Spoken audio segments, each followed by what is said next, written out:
Welcome students.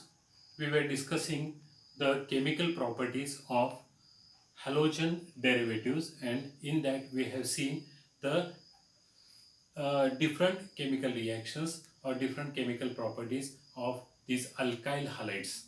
Okay. Now today we are going to see one more chemical property, and that is action of alcoholic solution of ammonia. Okay, action of alcoholic solution of ammonia. When I say alcoholic solution of ammonia, that means the solution of ammonia prepared in alcohol. Okay, ammonia is soluble in water. Okay, ammonia is soluble in alcohol also. So you have to prepare the solution of ammonia in alcohol, and that is alcoholic solution of ammonia. Now this reaction is also called as ammonolysis. Okay, so ammonolysis is nothing but action of alcoholic solution of ammonia. The reaction is very simple because up till now the reactions which we have seen, they are all substitution reactions. Okay, maybe action of aqueous alkali, that is NaOH or KOH, we have called them as alkaline hydrolysis. Then we have seen action of moist silver oxide, where in both these reactions we have converted these alkyl halides into alcohol. Then we have seen action of KCN, that is potassium cyanide. Here we have prepared the solution in alcohol, alcoholic solution of KCN. You get alkyl cyanides as the product. Then instead of taking KCN, if we take AgCN, you get alkyl isocyanide as the product. Then we saw Williamson synthesis, where we have prepared the ethers, that is simple ether as well as mixed ether. Then we have seen the action of silver salt of carboxylic acid, where we have got esters as the product. Okay, so different reactions we have taken, and we have seen the halogen atom is replaced by the another group, and that is called as substitution reaction. Now today we are going to see action of alcoholic solution of ammonia. The same thing we are going to do, that is we are going to replace the halogen atom of that alkyl halide by ammonia. Okay, so we'll see what happens when alkyl halide is taken, that is Rx. Alkyl halide is taken, and this alkyl halide is treated with alcoholic solution of ammonia. I will write ammonia like this, H and NH2. Okay, so overall it will be NH3. We have prepared it in alcohol, so alcoholic. You have to warm it or you have to heat it. The temperature required is 100 degrees Celsius, that is 373 Kelvin. Okay, so when the reaction is carried out at 100 degree Celsius, okay, तर त्यावेळेला काय होणार आहे, तर ammonia जो आहे तो ammonia alkyl hydride बरोबर रिएक्ट होणार आहे. आता इथं काय करायचंय, तर आपल्याला हे गरम करत असताना हे जे मिक्सचर जे आहे रिएक्शन मिक्सचर, हे रिएक्शन मिक्सचर एका ट्यूब मध्ये घ्यायचे आणि ती ट्यूब जी आहे ती ट्यूब सील करायची. So this is heated in a sealed tube. Okay, a very simple reaction take place. This hydrogen and this X is removed in the form of HX. So this NH2 will come over here. So you will get R and NH2 plus HX. And as you know, NH2 group is called as amine. So the product is amine.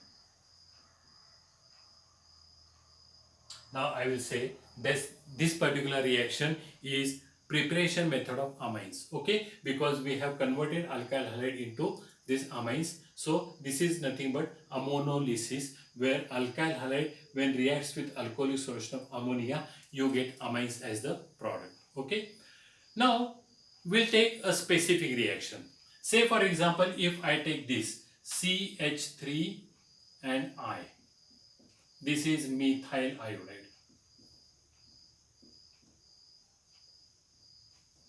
Now what I have done, I have taken methyl iodide. Okay, you know when halogen is iodide, then the reaction take place in a good manner. Okay, because iodine can be easily replaced, so that the product will be easily obtained. Okay, so I will take methyl iodide and I will treat it with alcoholic solution of ammonia, that is H and NH2. This is heated with alcoholic solution of ammonia. Heated. Okay, the temperature is 373 Kelvin. Okay, this is heated in a seal tube. वरती आपण बघितलेलं आहे, आपण hydrogen आणि x halogen जो आहे तो काढून टाकलेला आहे. इथे तेच करायचं आहे, हायड्रोजन आणि आयोडीन काढून टाकायचे, म्हणजे HI रिमूव्ह होईल आणि हा CH3 आणि हा NH2 हे दोघं एकत्र येतील आणि you will get CH3 and NH2. Okay, plus HI. This is methyl amine. Okay, this is methyl amine. So you get methyl amine as the product, that is you get primary amine as the product. Okay, आता इथं जर समजा आपण जरा conditions जे आहेत त्या conditions आपण बघू. जर समजा मी अमोनिया एक्सेस मध्ये घेतला, okay, if I take ammonia in excess and methyl iodide in a limited amount, methyl iodide मी लिमिटेड अमाऊंट मध्ये घेतलं आणि अमोनिया जो आहे तो अमोनिया मी एक्सेस मध्ये घेतला, तर काय होईल? अत्यंत सिंपल आहे.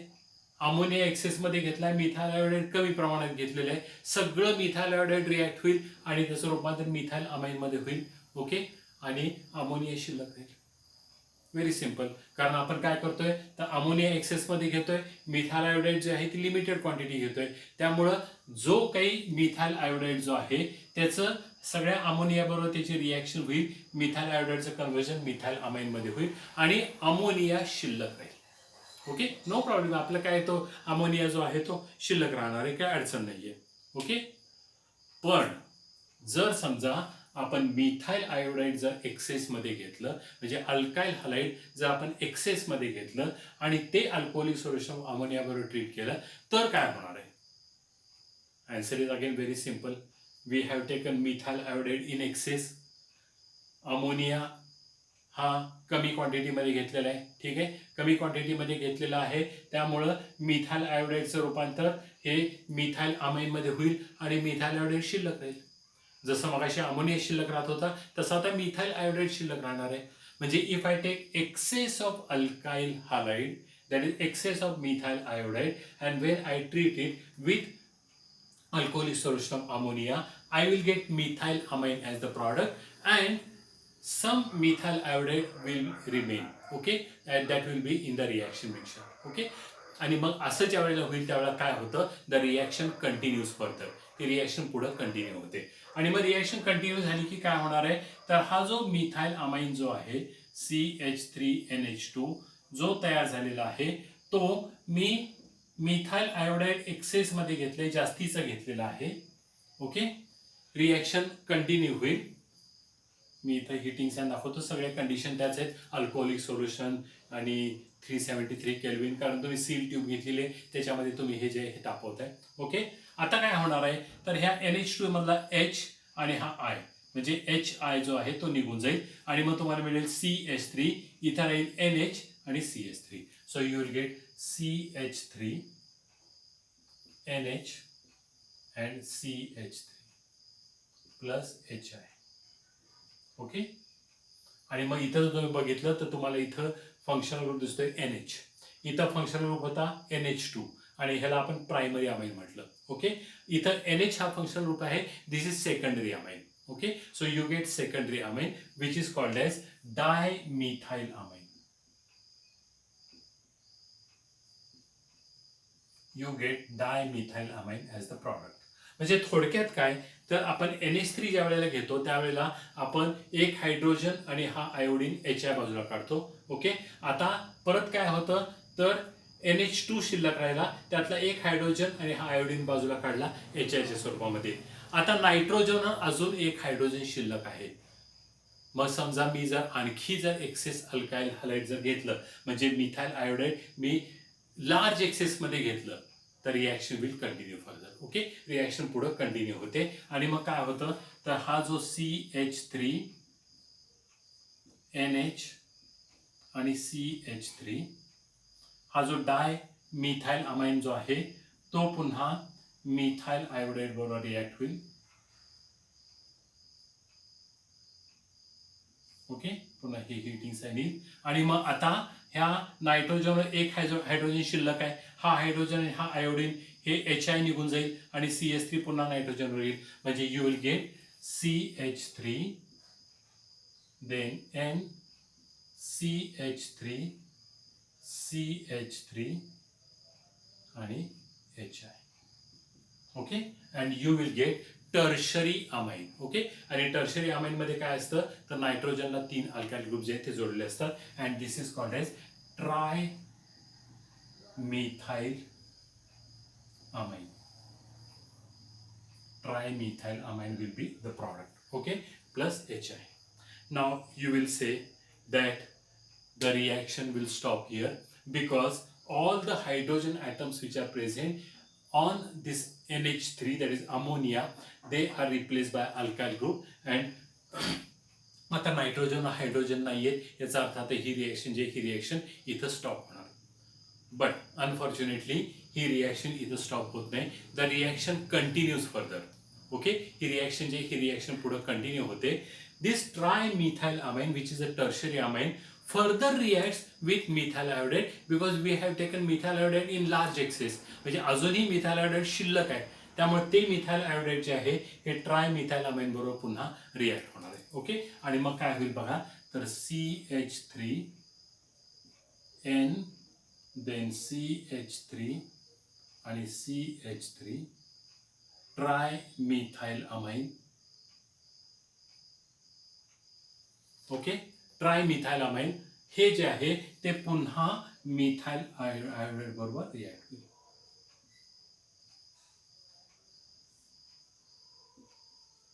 ओके, पुन्हा मिथाइल आयोडाइड बरोबर रिॲक्ट होईल. आता आपल्याला माहिती आहे की नायट्रोजनची व्हॅलन्सी जी आहे ही 3 दिसते आपल्याला, कारण 3 मिथाइल ग्रुप इथं आहेत. तसंच इथं देखील नायट्रोजन 3 हायड्रोजन आपण दाखवले. ओके, आपल्याला माहिती आहे की अमोनियामध्ये नायट्रोजनवर लोन पेअर ऑफ इलेक्ट्रॉन आहे. Okay, nitrogen it has lone pair of electrons on it. Okay, आणि मग आता काय होतं तर that lone pair is use for the bond formation. Okay, आणि मग आता काय होईल तर हा CH3 जो आहे ना हा CH3 पण नायट्रोजन ऍड होईल आणि हा आयोडीन पण नायट्रोजन ऍड होईल आणि मग तुम्हाला मिळेल CH3. मी असे लिहू का CH3 4 टाइम्स N आणि I. Okay, CH3 4 times N आणि I. आता इथं नायट्रोजनवर पॉझिटिव्ह चार्ज येईल आणि आयोडीनवर निगेटिव्ह चार्ज येईल. ओके, आणि अशा पद्धतीचा प्रॉडक्ट जो आहे तो प्रॉडक्ट आपल्याला मिळेल. आता मला सांगा यामध्ये मिथाइल ग्रुप किती आहेत तर 4 मिथाइल ग्रुप आहेत. ओके, मग मी असं म्हणेन टेट्रा मिथाइल. ओके, आणि मग आता पुढे नाव काय होणार आहे ते आपण बघूया. त्याच्या अगोदर मला एक सांगा, if I write this particular formula NH4Cl, ह्याला तुम्ही काय म्हणतो? This is ammonium chloride. Okay, NH4Cl is ammonium chloride. आणि मग हे लिहित असताना आपण NH4 प्लस आणि Cl मायनस असं लिहितो. बरं, आता हा जो प्लस जो आहे हा प्लस ऍक्च्युअली नायट्रोजनवर आहे, तो हायड्रोजन नाहीये, तो नायट्रोजनवर आहे. ओके, जसा इथं नायट्रोजनवर तुम्हाला पॉझिटिव्ह चार्ज दिसतोय तसा हा पॉझिटिव्ह चार्ज जो आहे तो नायट्रोजनवर आहे. आणि Cl वर आपण निगेटिव्ह चार्ज दिलाय, म्हणजे इथं आयोडीनवर आपण निगेटिव्ह चार्ज दिलाय. आणि आपल्याला सगळ्यांना माहिती आहे NH4Cl is ammonium chloride. Okay, NH4Cl is ammonium chloride. Okay, now look at the difference between ammonium chloride and this particular compound. Okay, यामध्ये जर तुम्ही बघितलं तर तुम्हाला नायट्रोजन दिसतोय, इथं नायट्रोजन आहे. इथं तुम्हाला 4 हायड्रोजन दिसत आहेत, इथं 4 मिथाइल ग्रुप्स आहेत. ओके, म्हणजे फक्त हायड्रोजन जो आहे त्याच्याऐवजी मिथाइल ग्रुप्स आहेत. इथं तुम्ही क्लोरीन दिसतंय तुम्हाला, इकडं आयोडीन आणि दोन्हीकडे हॅलोजन्स आहेत. ओके, म्हणजेच मी असं म्हणेन तर it is टेट्रामिथाइल derivative of ammonium आणि हॅलोजन आयोडीन आहे म्हणजे iodide. This is टेट्रामिथाइल derivative of ammonium iodide. So the name will be टेट्रामिथाइल ammonium iodide. Okay, this is tetramethyl ammonium iodide, and this tetra alkyl methyl ची मी आता alkyl म्हणतो, tetra alkyl ammonium halide is nothing but quaternary ammonium salt. Okay, ह्याला म्हणतात quaternary ammonium salt, that is QaS, quaternary ammonium salt. So quaternary ammonium salt, it has 4 alkyl groups, then nitrogen and halogen. म्हणजे तो जर आपल्याला indicate करायचा असेल तर तुम्ही असा इंडिकेट करता R4 N आणि X, where N carries positive charge and X carries negative charge. Okay, so this is quaternary ammonium salt. So when this alkyl halide reacts with alcoholic solution of ammonia, you get primary amine, then secondary amine, then tertiary amine, and the final product is quaternary ammonium salt, that is tetra alkyl ammonium halide is the final product. Okay, and this is called as ammonolysis of alkyl halides. Now I will say that we can prepare primary amines, secondary amines, tertiary amines along with quaternary ammonium salt. Sometimes the question is asked like this: what are quaternary ammonium salts? How are they prepared? Okay, and if the question is asked for 2 marks, हा 2 मार्काला प्रश्न जो आहे तो प्रश्न विचारतो. If the question is asked for 2 marks, what are quaternary ammonium salts and how they are prepared? Okay, आता quaternary ammonium salt म्हणजे काय? तर quaternary ammonium salts are tetra alkyl ammonium halide. Okay, tetra means 4, alkyl means R group, tetra alkyl ammonium halide, represented by R4N and X. You will get 1 mark over here. Okay, so quaternary ammonium salt म्हणजे काय हे सांगायला tetra alkyl ammonium halide represented by R4N plus X minus. Okay, 1 mark मिळेल. And how is it prepared? तर तुम्ही direct शेवटची reaction द्यायची. Trimethyl amine plus methyl iodide, you get tetramethyl ammonium halide. Okay, तुम्ही ही रिएक्शन लिहू शकता. आता जर समजा तुम्हाला हा स्पेसिफिक प्रश्न नाहीये, हा जनरल प्रश्न आहे, मग तुम्ही असंही करू शकता. इथं CH3 चे जे R घेऊ शकता, R3 times N plus RX gives R4 times N plus आणि X मायनस, असं तुम्ही लिहू शकता. That is quaternary ammonium salt. Okay, त्या रिएक्शन तुम्हाला 1 मार्क असणार आहे. ओके, फक्त एक विसरायचं नाही, हिटिंग साईन जे ते हिटिंग साईन विसरायचं नाही. जर तुम्ही हिटिंग साईन नाही दाखवलं तर कदाचित तुमचा हाफ मार्क जो आहे तो हाफ मार्क रिड्यूस होईल. ओके, आणि त्यामुळे हिटिंग साईन जे हिटिंग साईन विसरायचं नाही. So this is ammonolysis of alkyl halides. आता इथं मिथाइल आयोडाईडच्या ऐवजी जर समजा मी इथाइल ब्रोमाइड घेतलं, म्हणजे इथं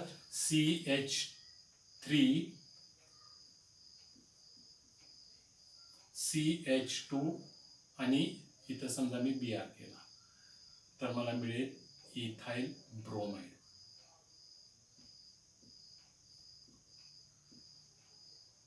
ओके, इथाइल ब्रोमाइड. मला प्रॉडक्ट काय मिळणार आहे, तर इथं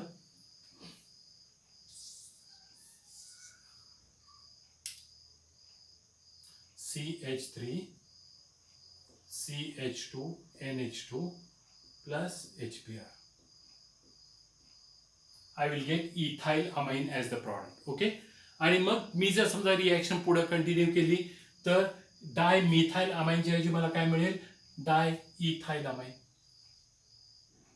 ओके, आणि फक्त इथं काय होईल, आता इथाइल ग्रुप येणार आहे.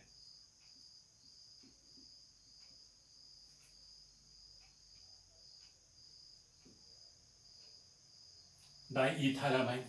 नंतर इथे मिळेल मला ट्राय इथाइल अमाइन, आणि नंतर इथे मिळेल tetra ethyl ammonium bromide. Okay, इथं HBr होईल. नंतर पुन्हा इथं CH3 CH2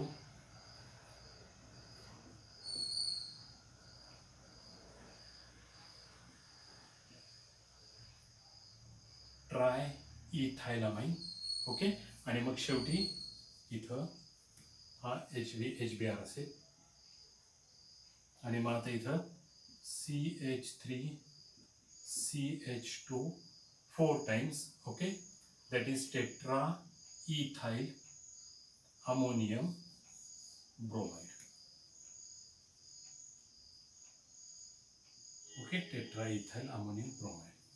This is ammonolysis of alkyl halide, where we can prepare primary amine, secondary amine, tertiary amine, and then the quaternary ammonium salt, that is tetra alkyl ammonium halide as the product. Okay, so here we have seen the substitution reactions of these alkyl halides, or we have completed the substitution reactions of alkyl halides. So in the next lecture, we are going to see what is meant by reaction mechanism. Okay, thank you very much.